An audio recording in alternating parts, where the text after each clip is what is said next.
God. So wonderful to meet you all on this 8th day of our Bible study. It's been 7 days since we already finished the first 50%. We are now in the second half of the Bible study. We've been through so many characters in the Bible. We studied so many wonderful ways the Lord led the people of God and how He was so involved in everyone's life. It's so wonderful to know how God is so much involved in our lives. Hallelujah. Today we are going to go into a new empire of the Assyrian kingdom, and we are going to see a few more kings of Israel and Judah and Syria. But before we dive into our study of the Word of God, let's remember how great our God is. He has made the heavens and the earth. Hallelujah. And there is nothing that He cannot do. There is a wonderful chorus, a very old chorus that we all usually sing. Nothing, absolutely nothing. Nothing is too difficult for Thee. Whatever situation you might be in, let's come before the Lord and say, Lord, I trust in You. There's absolutely nothing You cannot do. Hallelujah. Shall we all sing this chorus in faith, proclaiming that our God is so great and mighty. Hallelujah. Praise the Lord. We'll sing the song, Our Lord God, Thou hast made the heavens. There's nothing, O Lord, that You cannot do. Nothing is too difficult for Thee. Our Lord God.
Beginning and the end.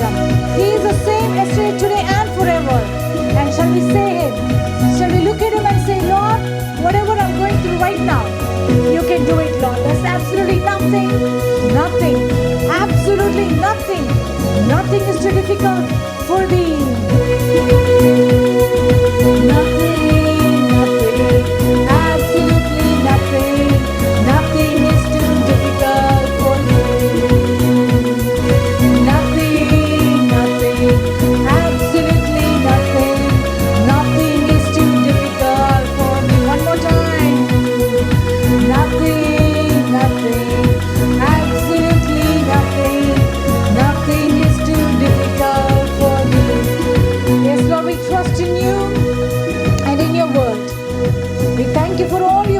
So far, even right now, we want to say, we want to confess, we want to declare that You are able.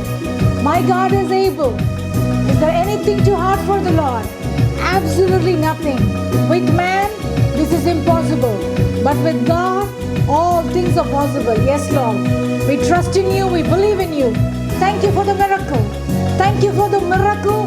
Thank You for the way You're going to do it, Lord. Thank You, You're going to surprise us. We give You all the glory. In Jesus' name we pray. Amen. Hallelujah. Hallelujah. Sometimes when He does miracles, it'll really be a big surprise. Have you experienced surprises from Him? I have received it so many times. My mind will just go crazy, like, wow, God, is this real? Are You the one who's doing all this? Yes. It is a God who is so involved. It's the Holy Spirit. It's Jesus. They are so involved in our lives. So it doesn't matter. Sometimes it might look very, very complicated. But as we trust in Him, He is able to do everything exceedingly abundantly above all we could ever ask or think of. Hallelujah. Are you ready to dive into the Word of God this evening with us? We're going to go into day 8. It's the second half of our Bible study series. And God is so good. And when we study how great He is and how marvelously He does things, wow, our faith will just shoot up like anything. And we know and we know for sure that God has a great plan for each and every one of us. Hallelujah. Let's open the Bibles and let's dive into the Bible study now. Amen. Praise the Lord. Hallelujah. God is so good and His Word is so powerful. Isn't it? It's so living. It's sharper than a two-edged sword. And the more and more we just go and peruse through these pages and study and highlight and mark and claim it for ourselves. Are you doing that? Are you getting excited while you're doing that? Because His Word really speaks to us, isn't it? Today for opening verse, we're going to read Psalm 119 and Psalm 100, verse 114. It says, "You are my hiding place and my refuge. I hope in your word." Hallelujah. I put my trust in your word. You are my hiding place and my refuge. But I'm going to trust in your word because your word is full of promises and they're A and amen. And the wonderful part is everything belongs to us. Hallelujah. This is a treasure that God has given us. That is what I always say. Every time we come to church and I lift the word of God, I get so excited because this word is our treasure. When we feel down, all we have to do is go ask the Lord, "Lord, I'm feeling very scared or I'm feeling very worried. I don't know what to do. Can you please help me?" Maybe we might not have a beautiful coinage of words to express and admire Him, and we might not know how to do that. Sometimes we might be so much filled with sorrow, we won't have words to express. Have you been there? I've been there so many times. All I do is just cry before Him because I won't be able to say anything to Him because I know He's there. I know He's going to take care of us and He's going to help us to come out of this. But at that time, when you're going through something, at that time, when you're going through fire, when you're going through water, you feel like, I used to tell Pastor, I feel like I am not able to breathe. I'm so suffocating in this water. I need to come out and breathe a little bit, but I'm not able to because it's too much for me. But you know what? The Bible says that He has made me come out into wonderful, pleasurable places. Hallelujah. Psalm 66. That's one of my verses that I keep saying. Yes, He made men to walk over our heads, and we went through fire, we went through water, but yet He brought us to pleasant places. So my dear friend, if you're going through that kind of a lifestyle today, or maybe you're not, but it doesn't matter. Let's go to the Word of God and enrich ourselves and get stronger and stronger. So what you're actually doing right now, when you're studying the Word of God, your spirit man is getting so strong. Your spirit man is getting so, like a giant, because when we go through life, it's a war between, like Apostle Paul says in Romans chapter 7, it's so wonderful. He goes on with his warfare. Oh, I'm doing things that I don't want to do. I don't like it. Wretched man, who will save this wretched man? And all this, he's like, come on, what's wrong with me? Oh, wretched man that I am, who will deliver me from the body of death? And he says, I thank God through Jesus Christ our Lord. So then with the mind, I myself serve the law of God, but with the flesh, I serve the law of sin. So even great people like Apostle Paul have gone through so many issues in their life that they were struggling. So it's actually a struggle between our spirit man and actually a struggle between the flesh. Sometimes the flesh wants to say, show off, be very proud, show off your achievements, let people know. But the spirit will say, it's okay. Don't show off. You've done so wonderful. And your Heavenly Father knows it. Just keep quiet. Sometimes His flesh will say, go get angry. Show your very stern face to those people. Don't give them a smile. Give them a angry face, or snub them, or don't be nice to them. And the spirit man will say, oh, my dear son, my dear daughter, it's okay. See how much Jesus loves you. Why don't you go and love that person like that? So it is always. And sometimes the spirit flesh will say, you know what, I'm going to be lazy, I'm going to take it, I don't care, I'm not going to do anything, I'm just going to lay low and take it easy. The spirit man will say, no, God has given you so much of time and health and strength. There are so many people in need. Go and serve them. Go and help them. Go and pray for them. Or do something. Be a blessing in the kingdom of God. Sacrificially go and take care of them. That's what I mean. There is a war between a flesh and the spirit. So when your spirit is stronger, if you have noticed, you will automatically be doing the things that what the Lord expects you to do. You will be an instrument very freely used by the Lord in His kingdom. You know what I mean? But sometimes when we don't feed the spirit, we have to constantly feed the spirit. Romans 12 says every day we need to keep renewing our mind every day. I don't know why I'm going out of a topic in this English session. In Tamil I was very much sticking to but I don't know, as the Lord is leading, I'm talking, so let me allow the Spirit to speak, because in Tamil I just dived into the Bible study, but I don't know why I'm doing this here, but that is okay. And it's saying in verse number 2 of chapter 12, it says, do not be conformed to this world, but be transformed by the renewing of your mind, that you may prove that what is good and acceptable and perfect will of God. Renewing the mind. So we have to constantly be charging our spirit man. Otherwise, you know what happens when the flesh gets stronger and stronger and stronger. You would have been a very nice person even last month. You would have been very kind last year. The same people to whom you were very kind to, or the same people whom you are very generous and affectionate and loving. But when your flesh becomes too strong, you will start disliking those people. You will start disliking everything around you. You will become very self-oriented. Me, appreciate me, give it to me, take care of me, talk to me, or why you're not doing this, why are you not doing this? It becomes all about me and self and everything. Our self has to die. Our flesh has to die. And that is what is happening when we study the Word of God, because we're going and understanding how great God is.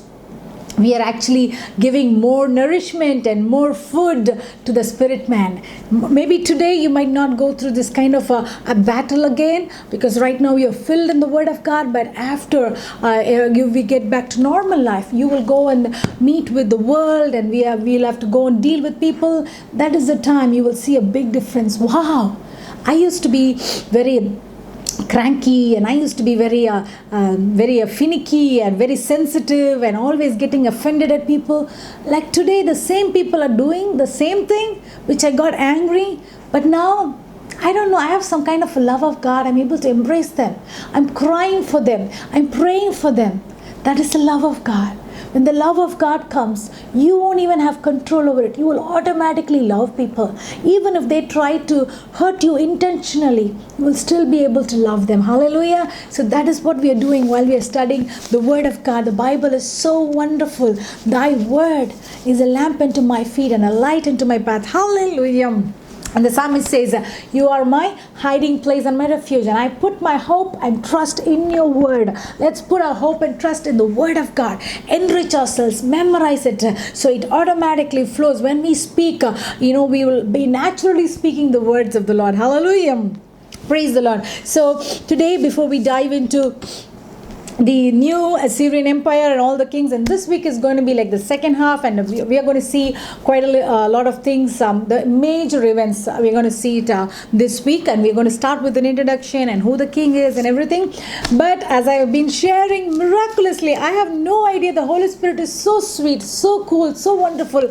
He reminds me of things that happened like many years ago. All the testimonies that I've been sharing of what I used to pray, this didn't happen now. It happened many years. I forgot about it, because that was a period of time that I'll go through some problem, and Holy Spirit will tell me what to pray, and I prayed and I got victory. I didn't even journal those things because it was too long ago. I didn't have my iPhone. It was before the iPhone time, I would say. So you know how long ago it was. So that was and He just brings it to my remembrance, because I know it's going to be a blessing for some of you. So the passage that I've used during one of my tight situation was, there was a time when someone was trying to manipulate my boss and talk bad about, give bad influence about me. You know what I mean? Sometimes people will try to go and sabotage your growth and all your blessings that you're supposed to get. They constantly, you don't have any a way that you can approach your boss. So, but they will have a very close proximity. So they use that as an opportunity, and they try to, talk ill about you and all that stuff. So that was the situation I was in, and many of you go through that or have been going through that, especially at work, and even in families, relatives, and all. People sometimes try to talk ill about you when you're not around. So same thing happened in the life of King David, and his son Absalom was going stronger and stronger. One of King David's confidant and advisor and a very intelligent, very smart person's name is Ahithophel. They say that he could be the grandfather of Bathsheba. So what happens after some time? Ahithophel, I don't know what happened to him. He comes and joins with Absalom. So and then he's kind of going and giving all this wise instruction, because he exactly knows how King David would think and plan and act. So he was the right the person that Absalom needed. So same way Ahithophel is constantly giving Absalom the next step of action or what to do. And he's doing really good job. So David comes to know that Ahithophel is now gone and he's with Absalom. So there is a verse which we all usually use in our prayer, which is 2 Samuel chapter 15 verse 31. It says, and David said, "O Lord, I pray, turn away the counsel of Ahithophel into foolishness." So we are very familiar with that scripture, that God should turn away, and we use that. So that was a scripture that I really wanted to use for my situation. But then I really wanted to go a little deeper, because I like to pray the passage, not only the scripture. So when I read through the passage and I was waiting on the Lord clearly showed me that there was a person named Hushai who David chooses, and he asked Hushai, "Can you go and talk to Absalom, and just advise him, as a not like a spy kind of stuff." So here Hushai is the person who goes and he talks to Absalom, and Absalom interviews him, and Absalom finds him good,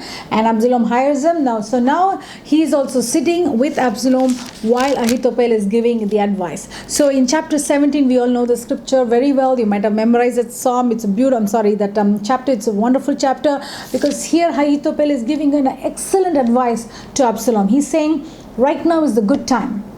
Go and attack your father, because he is going to be weak and he is going to lose when you go and attack. So that is actually, if Absalom would have followed that advice, he would have really attacked David. So that was perfect. That was intelligent, very smart advice.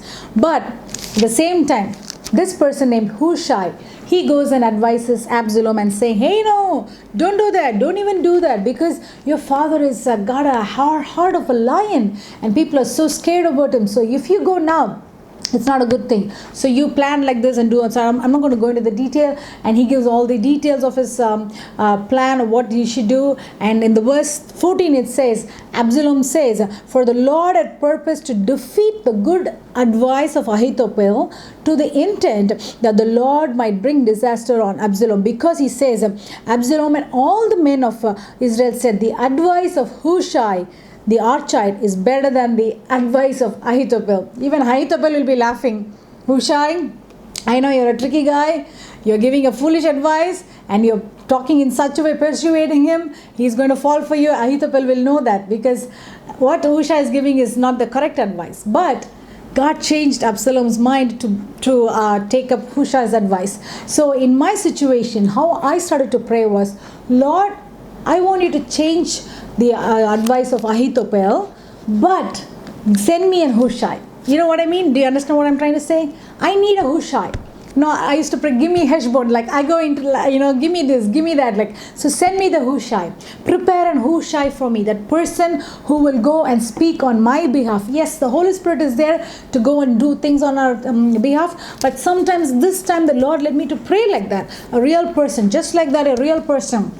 who goes to Absalom and gives a different advice. So I prayed, I need my Hushai. Who is my Hushai? The Lord clearly showed who that person could be. So I started praying for that particular person who will go and talk for our sake. And God changed everything, differently. And again, the same thing happened in my life. The advice of Ahithophel was made as foolishness, and everything was taken care. And God really blessed everything that we were doing. Hallelujah. So if you're praying, if you're in that situation, if the Holy Spirit guides, you can also say, Lord, send me the Hushai who will go and speak on my behalf. You know what I mean? So let's go and claim the scriptures, because this is ours.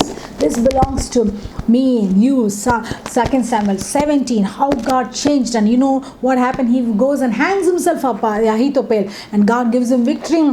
But God blesses David, and he continues on. Hallelujah. So that is my story. I would like to stop with that. So God, he just reminded me, Holy Spirit just reminded me. I was like, wow, that was a long time ago. And I was able to remember all that happened and how we used to pray. God is so good. God is so good. God is so good. Hallelujah. So before we go into today's study, just recap what happened last time. We saw about the quiet time that happened in the Assyrian Empire, especially when the last three kings of the Assyrian recovery time, they went very quiet. They were not brutal.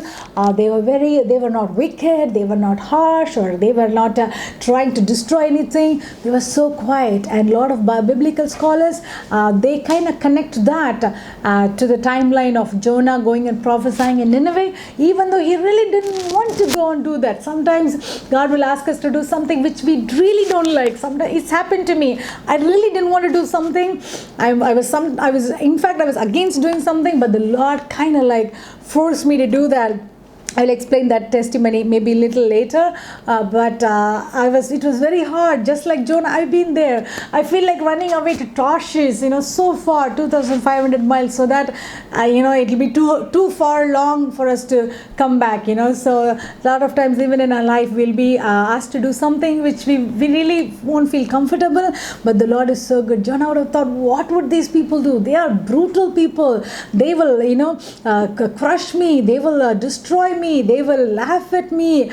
They will mock at me. Are they going to listen to me? Sometimes that's what happens. We'll be so scared and worried, but it doesn't matter. Even if there's one person who gets blessed because of what you're doing, that is so wonderful. That is so precious. So do what God has told you to do. Do it boldly. And that's what Jonah did. When we see a great empire went very quiet. In fact, the last king of that previous dynasty, it said that he never left his palace. He was just in his palace. Maybe they were all having a peaceful time, a quiet time. They were enjoying life. They were like so satisfied. Sometimes when you're not satisfied, you become a little bit greedy and you want to just go and look at people and take what they want, desire what they want. But when you are satisfied, because the satisfaction comes because of the Lord. When you're satisfied, you'll be so content.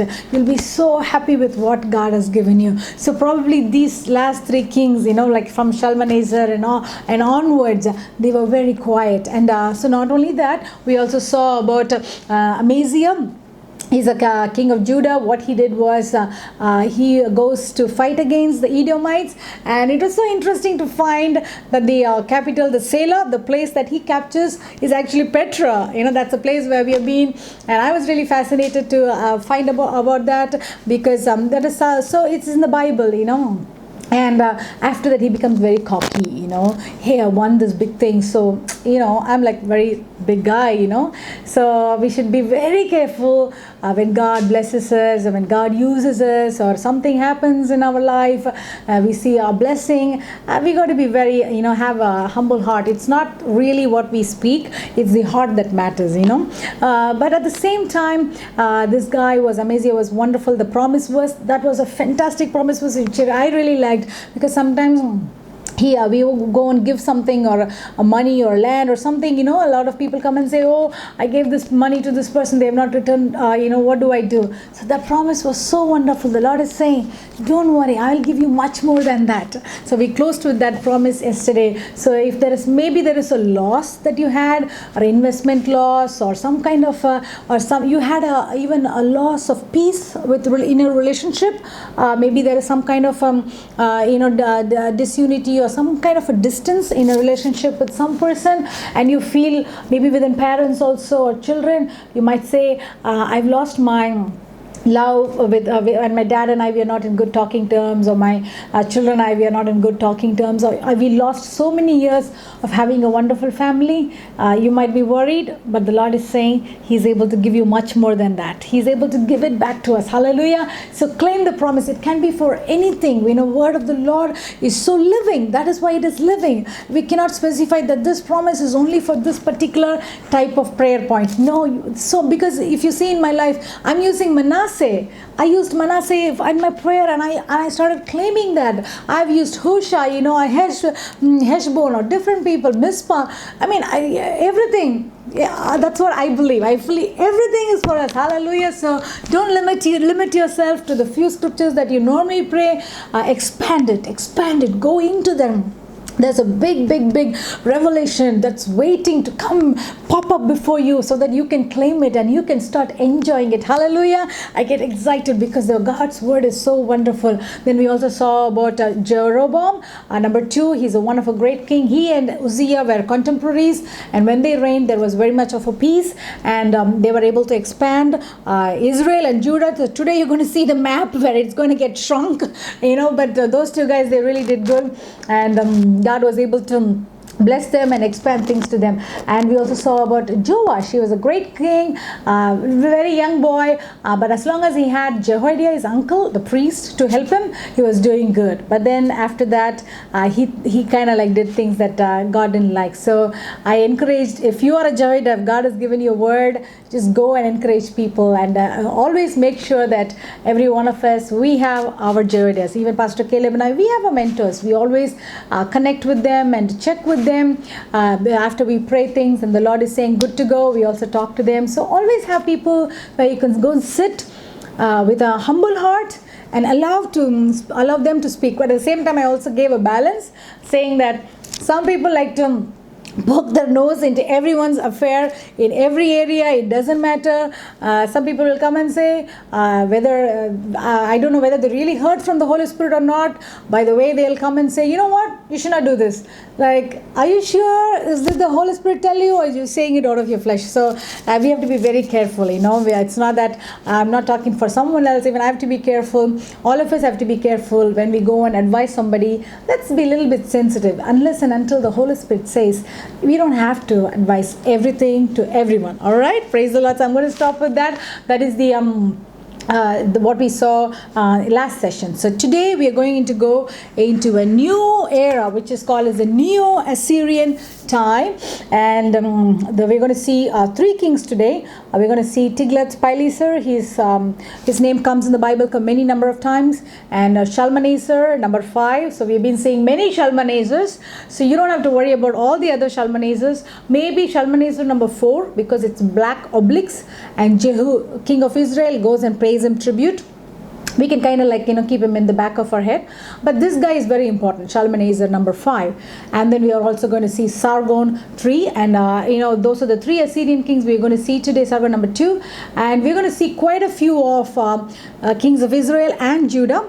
I'll send you the PDF, because I think yesterday's PDF might have been very easy for you to understand. I've been sending a PDF to the people. It's my personal notes, so I don't once I complete the kind of a booklet, maybe we can give it public, but this is only for people who can request from me, and I will send it to you. If you have the PDF, you can see how things go, and it's easier for you to understand. Keep it in front of you while I'm talking, so that you can just have a clear, open, high level understanding of what is happening there. Hallelujah. So we're going to start with Tiglath-Pileser. So Tiglath-Pileser is a guy who comes now kind of like ferocious, and you know why? Because the 3 kings before him have done nothing, because they repented, and God touched them, and they're just quiet. They didn't do it.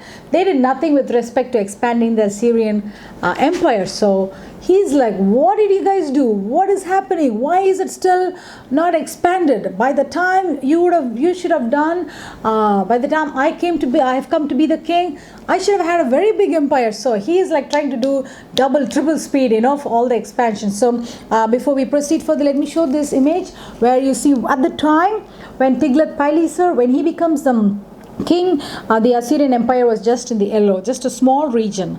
But then, by the time he finishes his reign, you see all the green. That is the Assyrian Empire. Can you see the difference? This guy is like super. He's on like, real Red Bull or something like that. He's like going crazy with this expansion. He's going everywhere. So he starts very small. That is what I mean. Even though the rest of the regions earlier were paying tribute to them, they really didn't come under their kingdom. You will know by when I continue my talk, you will understand what I mean by that. So the area in yellow is under his kingdom, but when he finishes, the entire area in the green becomes under his kingdom. All right, so there is a little bit of a difference, paying tribute and becoming under the kingdom. So that is Tiglath-Pileser, and we also see at the bottom the sub-image that Israel is purple and Judah is in the brown. So they are pretty big. Even in the map you can see they are kind of big because the previous kings have kind of like expanded them. So we left with Uzziah as a king of Judah. So we're going to see what happens after that, and we're going to be left with we're going to start Menahem, and for our Bible reading we're going to see 4 chapters. 2 Kings chapter 16 to 17 and 2 Chronicles chapter 27 and 28. Just 4 chapters for today. All right, praise the Lord. And so Tiglath-Pileser, probably we'll start with him. What is happening at his hand is he is the one who founded the Neo-Assyrian Empire. So this is the real empire. It's going to last for 130 years. It's going to become very stronger and very powerful, huge. They're going to get huge. All the kings here are really smart kings and very violent and efficient, and they're really like with a mission, so that is this empire. All the kings are really like going and doing things, it doesn't matter how long they reign, but they're doing something very significant with respect to the people of God. So we're going to see important events happening in this week, the second half of our study. So what he's doing is when he is becoming the king, because the previous 3 kings had been very quiet, there has been a lot of revolts that started to rise up from the Medes and the Babylonians and Egypt and everything. So they all thought, you know what, I think the Assyrians are gone very quiet, so let's start revolting, otherwise the Assyrians are going to come back at us. But this guy, Tiglath-Pileser, he's like, you know what, you're not going to do that to me. No, not in my watch. So he goes and just subdues every revolt. And that's why if you see in this map, I'm going to put this map also on the Facebook. This is a map that I took. I have a book which has a lot of maps. So I take the photos from that and I try to do my, make it clear for you. Sometimes these photos, when you take using this phone, it's not that clear, but I try to do my best. So if you see Tiglath-Pileser, he goes from Assyria and he goes all the way. He's going south to Babylon and Medes, and he goes up north and Turkey, Anatolia. He also comes all the way to Syria, and also he tries to go through Egypt. See, for some reason, these Assyrian kings are very interested in kind of like damaging the Egypt. Maybe I think when they were really forming as an empire, like proto-empire time, that time the Egyptians were the superpower. So probably now they wanted to show who is the boss and who's the stronger guy. So they are more interested in the Egyptians. They're not really that much interested in Syria, Israel and Judah, but they're all like it because they kind of do something with them. That is why they go and take them, So otherwise things would have gone very differently. They're more focused, Assyrians are more focused in going attacking the Egyptians. So that's something we should keep in mind. So what he's doing is not only going in and destroying or putting people under control in Media and Babylon, but also he comes to the west side of the Euphrates River. Usually if you say, I'm going to mention about that a little later. If you see the map, there is this Euphrates and Tigris. Do you remember history lessons earlier when we were in school? And everything on the other side of Euphrates is the east, and everything on this side of the Euphrates they call it as west. So because Euphrates is a very major, and also Tigris is very major because something happens during the Babylonian kingdom time, and how they come and how the military progresses with the help of the Euphrates River. I'll come to that later. But today we are going to stick with Tiglath-Pileser. Amen. So we'll just take a break with Tiglath-Pileser. Let's go and see a few other kings. I just want to mention there's a king named Rezin. For me, I feel raisins, we have raisins, so I can easily remember his name. His name is also mentioned in the Bible. His name is Rezin, R-E-Z-I-N. He's there in 2 Kings chapter 15, 16. You can read about him. And he's the king of Syria. He is trying to, he's going to have some dealings with Jotham and Ahaz and other kings of Israel and Judah. So I'm just mentioning his name, but we will come to see what he does little later. So let's look at the first king of Judah for today. After Uzziah gets his leprosy, what happened? That God really blessed him. We read that in 2 Chronicles chapter 26. So many beautiful verses. How beautifully he expanded his territory, his army, he strengthened the people, the strengthened his military. Wonderful. He is super example of what a king should do. Classic guy, but he gets a little bit cocky at the end, and then he just takes things for granted. There are certain things which God expects us to reverence and keep the things in order. There are certain areas he'll say, you know what, this is your territory, you do what you want. But when it comes to things of God, the temple and all that stuff, God has made a covenant, commandment, and there is some kind of a laws, And what this guy does is he thinks hands into his matter, and he goes into the temple and he starts to do the things what only the priest have been appointed by the Lord to do. So the priests are even begging, King, please don't do that. And then while he's doing all those things, he gets leprosy. And then the verse says, they were also trying to send him away. The priests were trying to help him go out of the temple, and he is also running out of the temple, and he gets leprosy, and he's kind of isolated. Meanwhile, his son Jotham, he's trying to help his dad, and after that he passes away.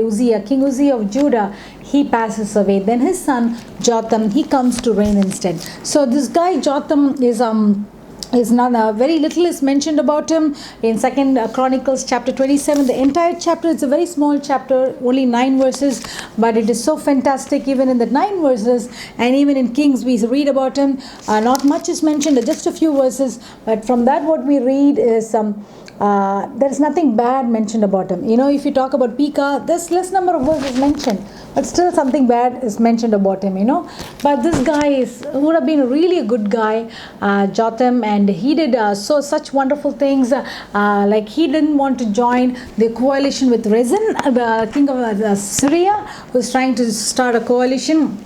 So he comes and approaches Jotham because Syrian king thinks this Assyrian is now in a very hectic timeline. So they're trying to come and attack us. So why don't we join a coalition? And Jotham says, no, I don't want to do that. I need to do what the Lord tells me to do. So one of the things he does is it's not very clear, but still, we can understand a little more about that. He, in verse number 3 of chapter 27 of 2 Chronicles, we read that he built the upper gate of the house of the Lord. So anytime somebody is touching the house of the Lord and doing something for the house of the Lord, God has really an eye on them. They're very special, because when you take care of things that belong to God, God is so pleased in taking care of things that belong to us. I know most of you know what I mean.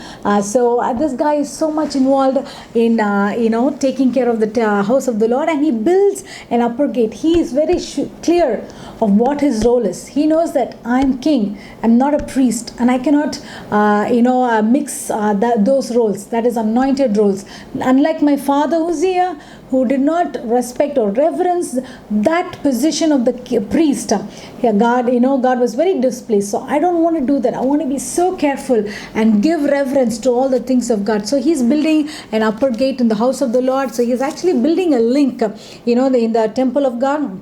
He's actually building the upper wall, and he's protecting the temple of God, and he wants to make a link between his palace. Let me show you this photo also. And he says, and he built extensively on the wall of Opel. So this is another picture. This is Opel, and his palace. He's trying to build a link so that he will be able to go and go to the house of God when he has to go, but not into the holy of the holy place. But at least you must have a close proximity to the house of God. Hallelujah. Praise the Lord. God desires, I remember I was just thinking, I was talking to Pastor also, we miss worshiping with you all on Sundays. Wow. I was like so much, talking so much about it, even though we don't mention it here. But I remember how so many of you, I used to see them come so early and stay and work in this, help and volunteer and spend even 2 services, Some people I've seen, they come in the morning, they stay in this church till evening, and they go only in the evening. So much of a desire. God really sees that. How you come and volunteer and help and serve the Lord. God really knows all that, Even how early you come. People say they leave home so early on Sundays. They get excited, they prepare everything, and they come so early and they join the worship. So when you reverence God and His house and things related to God, He's so much is is so pleased. So that's what happened with Jotham. And verse number 4, he says, moreover, he built cities in the mountains of Judah, and in the forest he built fortresses and towers. Like, people can build things on the plains, but this guy was so industrious. He was so much focused, and he was able to go and build things on the mountains of Judah. If you are into construction, you'll know how hard it is to go and build something in the mountain. There is so much of work involved. And not only that, he is going and building something, fortresses and towers. Do you know where? In the forest area. Can you imagine that? What kind of planning he would have thought, he would have had, what kind of an advice he would have got. I'm sure that is why he was going to the temple very often to pray and connect and ask God for guidance. So there is we'll stop here and take a life lesson from that. When you are, God has called you to do something, not only in ministry, anything, when God has given you a responsibility, God usually gives an orderliness into that person. So the life lesson that we learn from Jotham is he had a very orderly, structured life, So even in our life, let's just pause and check. Is our life in order? In our habits, in our day-to-day routine, what are we doing? Do we have any order to that? Or is just like, I don't know what I'm going to do today, I'm going to do as things come? No. When you really mean business with God, when you have an orderly life, God is the one who's going to give you new ideas. Sometimes you'll be thinking, I don't get any ideas, I don't know what to do.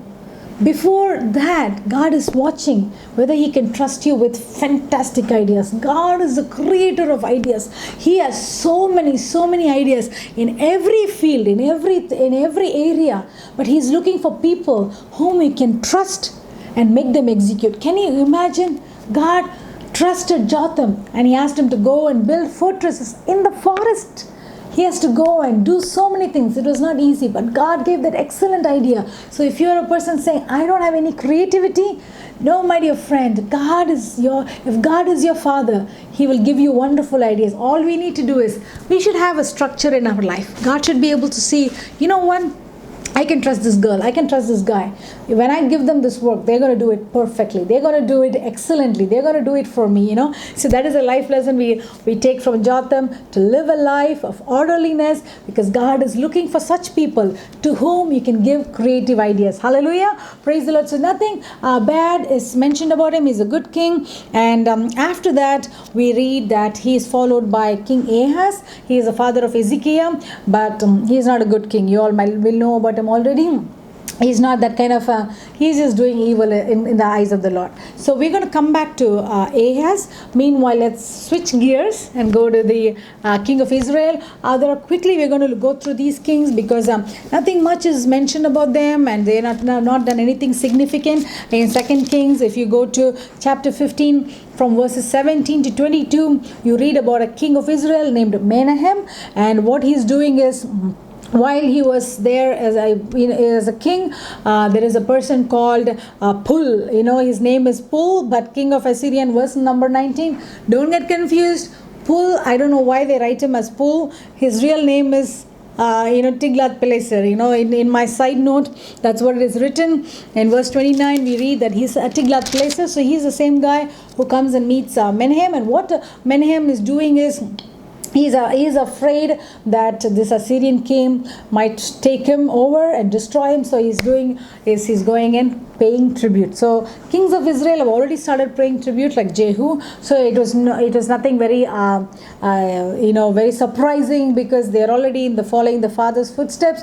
So Menahem also pays tribute to Tiglath-Pileser. So after that, Tiglath-Pileser says, you know what? Okay, I'll take your tribute and I'm going back. I have so many other conquests to do, and he's going back.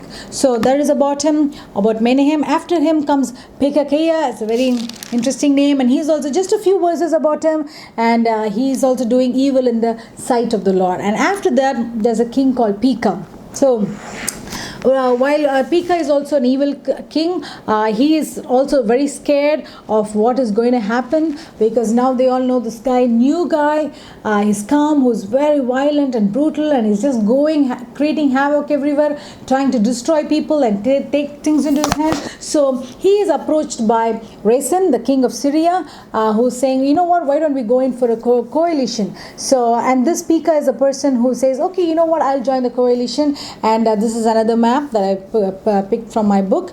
And so while Rezin, the king of Syria, is going in for a coalition with Pekah, what he's doing is he's the one who's leading the coalition, because anytime the Assyrians come, the Syrians are the first to get attacked, and then comes Israel, and then only Judah, and then only Egypt. So a lot of times Egypt escapes Assyrian attack, Judah also escapes the Assyrian attack, but Israel and Syria are kind of like all the time getting hit, and they go through a lot of damages. So king of Syria, Rezin, he's the one who says, you know what, I'm going to lead the coalition, and it's called as the Syro-Ephraimite War. You can read that. I'll share this picture. All the details and all the scriptures are also given there. So he's asking, the coalition of the Pekah, the king of Israel. So Pekah is joining with them. Even Phoenicia and Philistia cities, even they also join the coalition. And when they come to Jotham, first he refused, and now they're coming to Ahaz, and Ahaz also refuses. He's saying, you know what, I don't want to join your coalition. I'm good, fine, So they get very angry. So they start with the Syro-Ephraimite war, the anti-Tiglath-Pileser kind of stuff, and they're starting all the way from Damascus, and they're trying to come down and trying to come and threaten. In fact, they're trying to come and destroy King Ahaz, because they want another king of their own choice in Judah, who will be able to dance to the tunes and agree to everything they say. So now this guy Ahaz is really not cooperative. So they don't like it. They don't like Ahaz. So they're all like, trying to conspire against him and try to destroy him. So while we are there, now few people we have seen, Tiglath-Pileser is from Assyria, and he's trying to come and cause havoc. There's King Ahaz in Judah, Pekah in Israel. If you see my PDF, you'll be I put it all in the same line, so you'll see that. And Rezin of Syria. So this is this guy. Let's look at a prophet now. So the prophet that comes into the scene right now after the death of Uzziah is Isaiah the prophet. He's a great prophet, so many wonderful prophecies. We all know about how he prophesied about Jesus in chapter 9 and all that is happening, and so many wonderful promises that come after this. So that is Isaiah. What they say is Isaiah may have been the member of the royal Judean family. His dad, Amos, could have been the brother of Amaziah, the one who goes and fights against the Edomites. So what he's telling is probably Isaiah and Uzziah might have been cousins. So that is why he was able to kind of easily have access into the royal family and talk to them. So Isaiah is the person who counsels King Ahaz and King Hezekiah. But when he's beginning his prophetic ministry, he's still very young and very new. That is the time King Ahaz is the king of Judah. So let's see what really happens in their relationship. This guy marries a prophetess. We don't know her name. And Isaiah chapter 8. And she has two sons. And the first verse says her first son's name is Maher Shalal Hashbaz.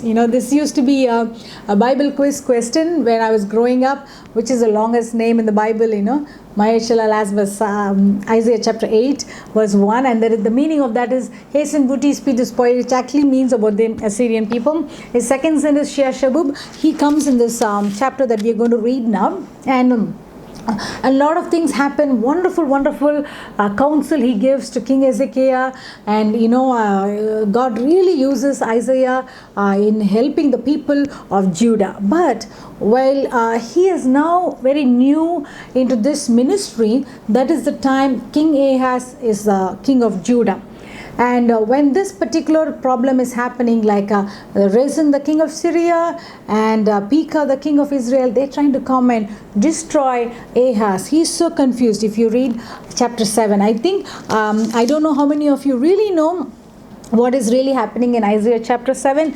You'll be really interested to find when I read it how beautifully, because there is a prophecy here which is not only had an historical fulfillment, but it also has had a messianic fulfillment. Hallelujah. We're going to read that right now, and I'm going to explain it. So we're going to pause, leave a bookmark here, and we're going to jump to Isaiah chapter number 7. So in Isaiah chapter number 7, what we see is this guy, first verse. Now it came to pass in the days of Ahaz the son of Jotham, the son of Uzziah, king of Judah, which is Pekah, that Rezin, the king of Syria, and Pekah, the son of Remaliah, king of Israel, went up to Jerusalem to make war against it, but could not prevail against it. So they're basically trying to fight against Ahaz. And it was told to the house of David, saying, Syria's forces, they're all coming. So he was very much worried. And in verse 3, it says, the Lord is telling Isaiah, come over here. Why don't you take your second son and go and meet with this king of Judah, King Ahaz? And because he's right now standing near the aqueduct. In verse 3, it says, at the end of the aqueduct, from the upper pool on the highway to the fullest field. So probably he's going and checking if he has enough water supply, because as I mentioned before, and I will be mentioning again, in those days when they want to go and siege or capture any city, they either go with bows and arrows and all the spears, and they go really attack the city. But if the city is very fortified, what people do is like Samaria and Jericho and Jerusalem, it's very fortified city. That's why the kings go and fortify their city. That is very, very important. What the enemy does is they'll go and sit outside. So suppose this is the city that Samaria, for example, the enemies will come and surround them completely. So there will be many gates, they can through which they can go in and come out. But when the enemies are standing outside, none of them will come out of the gates, or nobody will go inside. So what happens that time? If they don't have enough water or food, people will die inside. 2 Kings chapter 7, we all know what happened.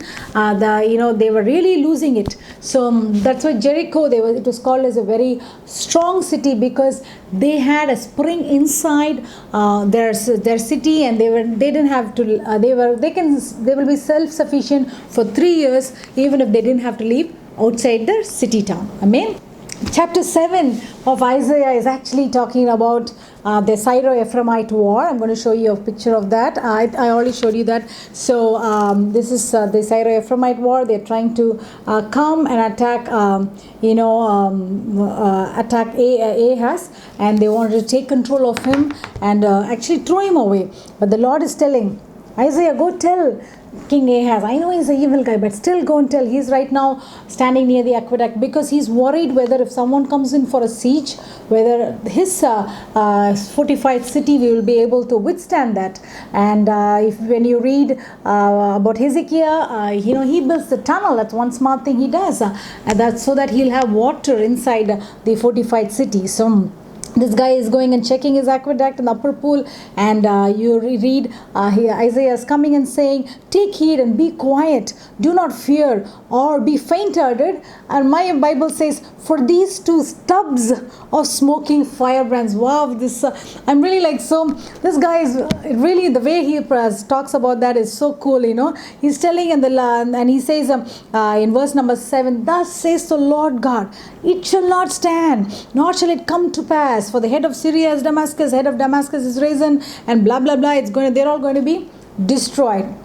So beautifully the word of the Lord comes through Isaiah. He's a new kid in the town, and he's only 5 years he's been prophesying. He's not that kind of an experience like Elijah or Elisha or Jonah, or not one of those big dudes, he's just still, he is really one of the biggest prophet in the Bible. But right there, when King Ahaz was the king, Isaiah still, not that experienced. So even though Isaiah comes and tells, Ahaz is not convinced, because probably Ahaz was expecting the word of the Lord to come through someone else much bigger or much experienced than Isaiah. So verse number 10, it says, moreover the Lord spoke again to Ahaz, saying, come on, Ahaz, believe, I'm sending my son, and he's the one, he's representing me. Ask for a sign. In verse 11 it says, ask a sign for yourself from the Lord your God. Ask it either in the depth or in the height. Anything you can ask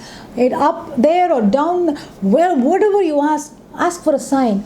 Wow, if God tells me like that, or God tells you, we're going to get excited and we're going to say, Lord, I want to ask God something very spectacular that no human can ever do that, right? That isn't it such an amazing question that God can ask us? And this guy, the dumbhead, King Ahaz, is saying, oh, but Ahaz said in verse 12, I will not ask, nor will I test the Lord. Bluff. He doesn't believe it. He does not believe the word of God. He does not believe it coming through Isaiah the prophet. They're coming and saying, you know what? This is what, don't worry. They will not stand. The Lord is so merciful. Again he's telling, you know what? Then he said, I'm going to give you a sign myself. He's telling, behold, look here, a virgin or a young girl is going to give birth to a son, and he shall be called his name Emmanuel. That is like the messianic fulfillment that happens with the birth of Jesus. But what it also is a historical fulfillment. What it really means, the rest of the chapter 7, it says, by the time that child could grow and understand the difference between good and evil, these two kings whom you're so scared of, Rezin and Pekah, they're going to be gone. They're going to be destroyed. You don't have to worry. They have nothing to do with you. You don't have to be afraid of them. So that is exactly the meaning of this rest of this chapter number 7. So if you can go and read this chapter again in relation to Ahaz, Rezin and Pekah, and what Isaiah is telling, you really understand the concept of that. So I want to pause again for a small moment and say a life lesson here. Isaiah is just too young, with this gifting of prophecy, and God is trying to talk to this big king of Judah, Ahaz, and trying to want something to him. But Ahaz, probably he might have reacted differently if a bigger prophet like Jeremiah or Elijah or somebody would have come and told. Maybe he would have really believed the word of God. But since this guy is so new, he wanted to just put him away and disregard him and the gifting that God has given him. So life lesson that we can learn from this is God can speak through anybody, even through Balaam. God was speaking through a donkey. We really do not know how God speaks to us. So we should not have a preconceived notion that this is the kind of a person that I will listen to, and if this person tells me if it is the will of God, no, I don't think so, because maybe they are not that holy, or maybe in your mind you think that they are not experienced or whatever. Like a lot of times as humans we have our own kind of a conception about people, but as a child of God, as we mature and get going, we must have the attitude of being very sensitive to the Holy Spirit and be attentive to the Holy Spirit. He can speak through anybody. All we have to be on the receiving end and say, Lord, if you must be able to identify and recognize that this is the word of the Lord and accept them. It doesn't matter whether they are experienced, whether they look the way that you like them to look, or they are educated, not educated, they're a man or a woman or who are young or old, it doesn't matter. Especially, I want to take a moment and say, a lot of times there are so many young, even teenagers and young people who are coming up, not only in this ministry field, but also in various areas of expertise. Especially when I go and meet so many people in our Sunday school and youth and the rest of the other people also, I see so much of talent, and I see so much of abilities that God has given into them. I get so excited and I want to see them. I encourage them. I want to see them really shine in that area. But a lot of times I see is they are not that confident. They are so intimidated by the people around them. Maybe they are not accepted by the people around them, that they are not able to come out and really shine all the things that God has given, So I encourage even you, if you see someone that God has anointed, I'm not only talking about ministry and things related to ministry. They can be in entrepreneurship, they can be into media, they can be into photography, they can be into speaking, public speaking and all that. If it's really nice if they are encouraged, especially there are people who are in the teens, in the 20s and 30s, that will really boost them up, so that let's not look at how old they are or how many years they have experience. They might have flaws, of course everyone has flaws, but it is so sad to see that some people are only focused on putting people down or finding flaws in everyone and not helping anybody to come up in life. No, let's not be like that. Let's be the kind of a person who anyone God can send through our way, we will be able to encourage them and uplift them and give them a tap on the shoulder and say, you carry on, I'm going to be with you and I'm going to help you. Hallelujah. So Isaiah was only 5 years into his area of ministry. So he has kind of disregarded. So the life lesson we understand is don't be very limited or have a preconceived idea of who you will get your help. It might be financial help or counsel or advice or even God's word or anything like that. Only when a person fits into my kind of structure. Let's be relaxed. Let's allow the Holy Spirit. Anybody can talk to us, So let's be very clear in that. Hallelujah. Praise the Lord. So I just digressed a little bit. So this chapter 7 of Isaiah is so fantastic. A sign was given, and really there was some, God said, like, before this child can grow and know the difference between good and evil, they're going to be gone. Don't worry about that. But what did this guy do? King Ahaz, he's got his own mind. He's got his mind of his own. In verse number 28 chapter of 2nd Chronicles, verse 16, it says, at the same time, King Ahaz sent to the kings of Assyria to help him, and to get his help from him, and to give all the Ahaz took part of the treasures. And what he's doing is, in verse number 21, he gave it to the king of Assyria, but he is not helping him, and then so that is something that we have seen it over and over again, that they believed the help of the man rather than the help of God. God is telling, don't worry, they're going to be gone. So this is what the Syro-Ephraimite war, they're coming to attack Judah, and they come all the way, and they go all the way down to Elath, and you see that is the root of the anti-Assyrian coalition, and there's a lot of pressure from Edom, and God really protects Judah in Ahaz, the king of Judah, in that. So let's switch gears to Tiglath-Pileser. So he's making a couple of campaigns against Syria. So in the next time, he really doesn't touch much of Judah. He goes up north, and then when he comes next time, he attacks Syria, and in that attack, Syria, Rezin gets killed, and also Pekah gets killed. So after that, he takes over Damascus. Now Damascus becomes the region that belongs to Assyrian king. Earlier, Syria was only paying tribute to Assyria. Now Damascus and Syria, they are now part of the Assyrian Empire. And not only that, if you see this map, what is he doing is he's coming again a couple of times. Again, I told you these Assyrians are more interested in Egypt and Philistines, not really into Judah. But on the way, if you see, this is a campaign that he goes all the way down to Egypt, and again he tries to come and attack different areas up north and Damascus and other things. But if you see that even before they can really come and attack Israel, Judah is not touched. Judah is free from all this because they are kind of like isolated. What happens is a major portion of the kingdom of Israel now goes slowly, really like 80% of the kingdom of Israel, because they're paying tribute. Menahem is paying tribute, and Pekah is paying tribute. So slowly they're coming and taking people away from the kingdom of Israel to their own land. So what happens is Dor and Megiddo and Tyre and all these Aram, all these places, they become the vassals of Assyrian kingdom. So that is how they are getting expanded, and the kingdom of Israel has now become very small. Can you see this? Judah is still big, but kingdom of Israel is becoming smaller and smaller and smaller because the Assyrian Empire is trying to expand its strength and its arms, and they're becoming bigger now. Next, Pekah gets killed, and next comes the last king of the northern kingdom of Israel, which is Hoshea. We read about him. It's very sad that they rebelled against. They are not listening to what God is saying. They are not really coming here. Judah is also so secluded and protected. These guys are really not bothered about Judah and Israel. Their aim is to show to Egyptians, hey, we are bigger than you.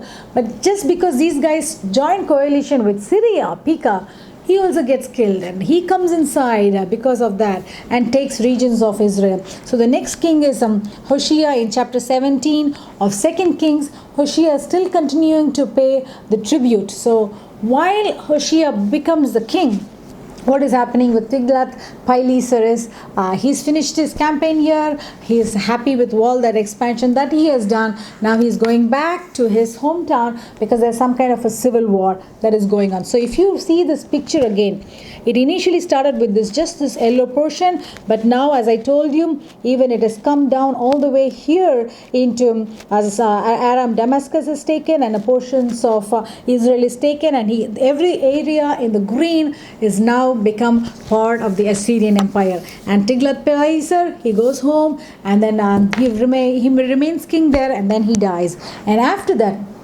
there's now a new Shalmaneser. He becomes the king of Neo-Assyrian Empire. So this Neo-Assyrian Empire, guys, they're all very powerful, very strong, and they do something significant. So you know what Tiglath-Pileser did? He comes and takes a major portion of Israel and unto his lordship. And now comes Shalmaneser number 5. We have seen Shalmaneser 4 and 3 and on the previous, but this is Shalmaneser number 5. He's not going to reign for a long time. He's very short-lived, only for like 5 years, but he's doing something very significant. Before I think I forgot to show this map. Let me show that. So if you see, the Assyrian Empire is kind of like we're becoming pretty big, and they're becoming very dominant. And earlier I spoke about the 3 kings. I found a nice image. Let me show it to you. King Rezin of Syria, King Pekah of Israel, and King Ahaz and Isaiah of Judah. So we all know what happened after that. Now Ahaz is still there. He's still paying his tribute. He pays for nearly 30 years until Ezekiel comes, and you might know the story a little bit, but I'm still going to explain that for people who have never heard of Ezekiel from my end. So I'm going to talk about that too. But Ahaz is still the king of Judah, whereas in Syria, Hoshea becomes the king of Israel. He has a very small nation to take care, but things are not very good, very volatile, very shaky. You don't know what is going to happen when. So during that time, even though he's paying his tribute to Shalmaneser, the king of Assyria, meanwhile what happens is, in this same chapter, verse number 4, there is a conspiracy that Hosea gets into. He gets into coalition with the Egyptian king named So, S-O, that's all his name is. I don't know whether that is a different name or his pet name, but he comes into a coalition. See, a lot of times these Egyptians, this is what they do. They come and call the Judean kings or Israeli kings for a coalition, or even the Syrians. They'll say, you know what, let's join together, because they also want to prove to the Assyrians they are superpower. That is still there in their blood. So they call these guys as a coalition.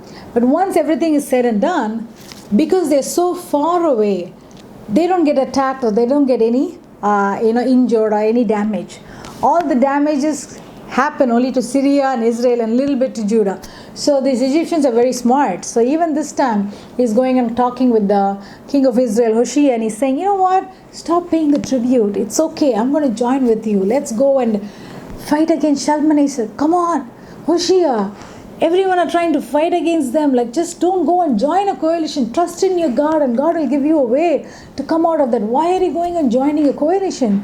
You never know. Yesterday we saw a beautiful verse, that a promised verse that we saw yesterday was that when Jehoash was the king of Israel, in chapter 13, I gave that verse, like, he pleaded before the Lord, verse number 4, and the Lord listened to him, and it said, the Lord gave Israel a deliverer, an Assyrian king. The Syrians were trying to cause opposition and cause confusion and chaos to the king of Israel. So when they really pleaded, God used an enemy like Assyrian, Adad-nirari number 3. He was that king, that God allowed him to come and deliver king of Israel from all that opposition and be free from that. So God's ways are marvelous. It's beautiful. We can never know what he's going to do. So all he should have done in Hosea, should have trusted in God, because God has been protecting you guys. Even though you've been so evil and doing all that, still God has been like saving you guys and protecting. Why do you go yourself and fall before the enemy? Sometimes, even in our life, sometimes the enemy comes and attacks. We think God has forgotten. No, God is still with us. I'll never leave you nor forsake you. Lo, I'm with you always, even unto the end of the world. So what is happening with this guy? Shalmaneser knows that now Hoshea has gone into a coalition. He's doing some conspiracy. The king of Assyria uncovered, verse number 4 of 17 chapter 2 Kings. The king of Assyria uncovered a conspiracy by Hoshea, for he had sent messengers to So, king of Egypt, and he did not give any tribute to Shalmaneser, like what he had done year by year. Therefore, the king of Assyria shut him up and bound him in prison in Samaria itself. He captures him, he sieges him, and he put him in prison. And verse number 5 says, now the king of Assyria went throughout all the land and went up to Samaria and besieged it for 3 long years. For 3 years he has got Samaria. That is the capital city of Israel. For 3 long years, the king of Assyria, he reigns only for 5 years, Shalmaneser. But the significant thing that he is doing there, he is coming and capturing and besieging Samaria for 3 years. And then we don't know why, what happened. Shalmaneser is get killed. But this is the year 722 BC, the date that I told you to remember. 5 dates we are remembering. And this is 722. This is the year that Israel falls into the hands of the Assyrians. So he comes and sieges Samaria and he takes hold of it. And after Shalmaneser number 5 comes Sargon number 2. I'm not giving all the dates. It might be in my PDF. I don't want to go into all that. That might not be in his real name, but I don't know where he got this name. He is also very powerful, very confident ruler. What he does is, as soon as he becomes the king, he sees, wow, there's a nice thing left for me on the table. Now I'm going to take it. Shalmaneser has left this beautiful kingdom of Israel and it's all open, easy for me to attack. I don't have to worry. So he just comes right into Israel, right into Samaria. And he is the one who is said to have deported the tribes of Israel. There are 10 tribes, and that's why we say there are 10 lost tribes of Israel. I'll give you this map so you can really see how the people are being deported. It's given in verse number 6 that they go to places like Hala and Gozan and Medes. So if you see all the light green shaded areas are the regions where Sargon takes the people from the kingdom of Israel, and he takes all them to 3 different regions. Not only that, he is also these brown lines and this purple line. As I've told you about Samaria earlier, this king brings people living in other areas to come and live in Samaria, so that he doesn't want anyone to become a superpower and revolt against him. So he is the one who is populating and deporting the tribes and repopulating with the people with an excellent strategy. So all these, this map is very good. I'll share it with you.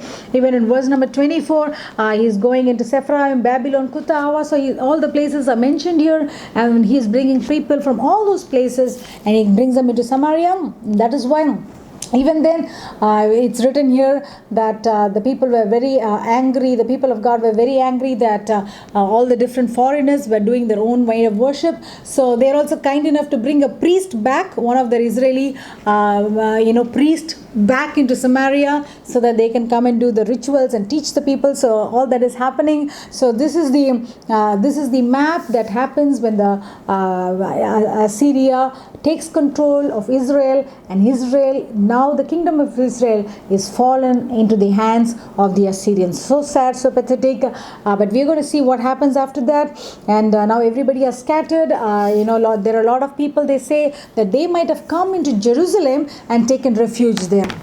So this is what is happening with the life of Hoshea, and he is the last king of Israel. After that, we don't read any more kings in the kingdom of Israel, because now the kingdom of Israel, the northern kingdom, belongs to the Assyrian kingdom. So we are going to stop with that, where the king of Israel, the Assyrian king Rezin, is gone, and that's it. We're going to see a lot more of Egyptians and Ethiopians come during Ezekiel's time, and even later, during other Assyrian kings. I don't want to jump too fast into that, but there is something else is happening here. When Tiglath-Pileser, when he comes to Syria and he captures Syria, he takes Damascus. If you can read that, it's written here. What this guy does, Ahaz is so crazy. He goes and visits this place, Damascus, and when he goes and visits Damascus, if you see in chapter 16, he goes to that place, Damascus, verse number 10, and King Ahaz went to Damascus to meet Tiglath-Pileser, king of Assyria, and he sees an altar that was at Damascus, and he calls. King Ahaz sent to Urijah. He's bringing a person, and he's saying, wow, I'm fascinated by this beautiful altar. So cool, so different. Probably if I try to do something similar in my own city, Jerusalem, maybe Tiglath-Pileser might be very relaxed with me and may take me as a friend, and we might not have I don't know what goes into his mind.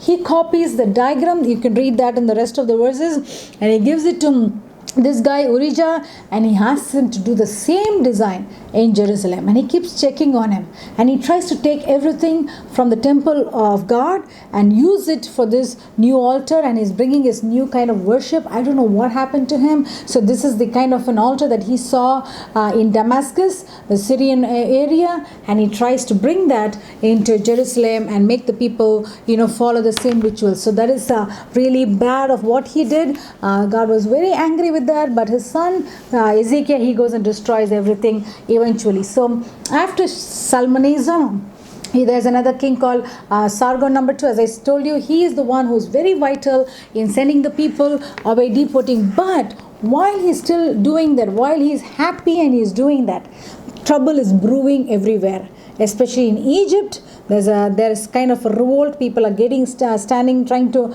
revolt against them, and also in the area in the east, in Babylon, people are trying to join together and revolt against the Assyrian Empire. So we're going to stop with this because the next king, you all know, you might be very familiar who the next Assyrian king is. He's Sennacherib.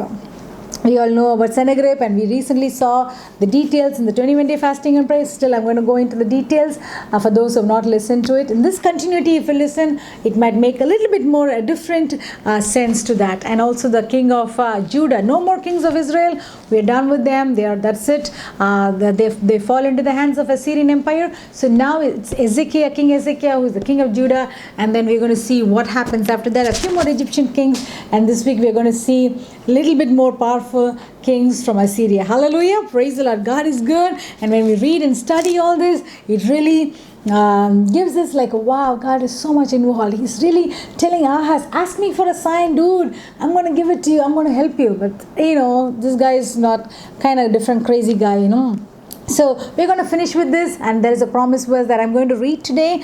It's in 2 Chronicles chapter 27 verse 6. It says, so Jotham, he became mighty because he prepared his ways before the Lord his God. Hallelujah. He prepared his ways. That's what I said. He was a very orderly man, very structured man. He knew exactly what he has to do. He was not goofing around. He was not wasting his time. He was not partnering and having coalition with other people. He knew who his God was. He trusted in God, and he tried to do things that will only please God. He prepared his ways, and because of that, God made him mighty. There was peace in his territory. There was joy. There was expansion. There was fruitfulness, and God was protecting over that. So that is the promise that I wanted to give you. God is looking at you as a mighty person. You might think you're weak. You might think you're not talented. You might think that you have not made up to anything in life. It doesn't matter what you think. It doesn't matter what people think. All that matters is what God thinks about you. Hallelujah. God thinks you are a mighty person. God is interested in you.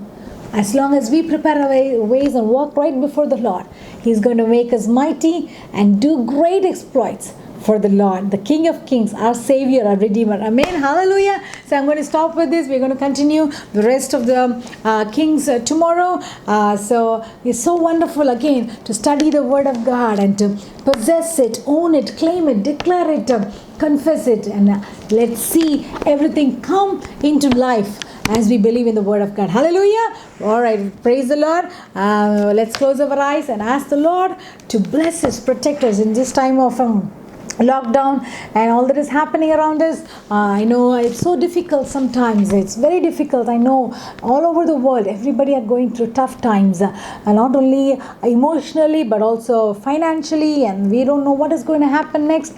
But as we study the Word of God, God, thy word is a lamp unto my feet and a light unto my path. He guides us, he strengthens us. Amen. Praise the Lord. Hallelujah. Shall we close our eyes and ask the Lord to fill us with more of his strength, more of his revelation, and more of his wisdom. Hallelujah.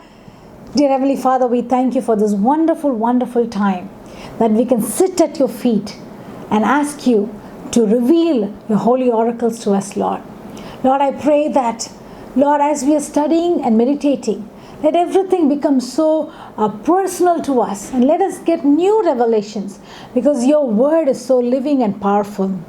We thank you for everything you've done so far. Even in this month, as we're going to finish the month and enter into a new month, we pray that you will be our provider. You will provide for us. You will guide us. You will guard us. You will teach us. You will strengthen us. You will go before us, Lord. We trust only in you. We know you've never failed us, and you are such a good God. We thank you for everyone who is joining us with this Bible study. Lord, I pray that every minute they are spending with your word, oh, let it be a blessing. Let it bring them joy. Let them bring them peace. Let their flesh, this fleshly man, die. Let the self die, and you increase in us, Lord. As we say, Lord, let us decrease and you increase in us, Lord.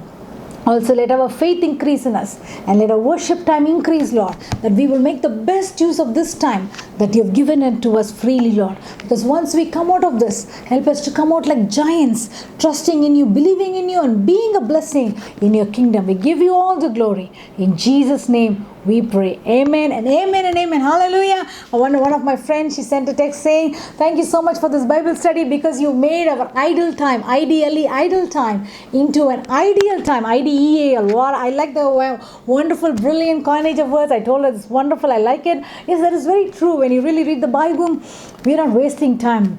We are, getting more revelation. Our spirit man is getting stronger, and God is going to use us and do great and mighty things for his kingdom. Hallelujah. Until we join tomorrow, let's study the word of God and dwell in his presence. Amen. Be blessed. Hallelujah.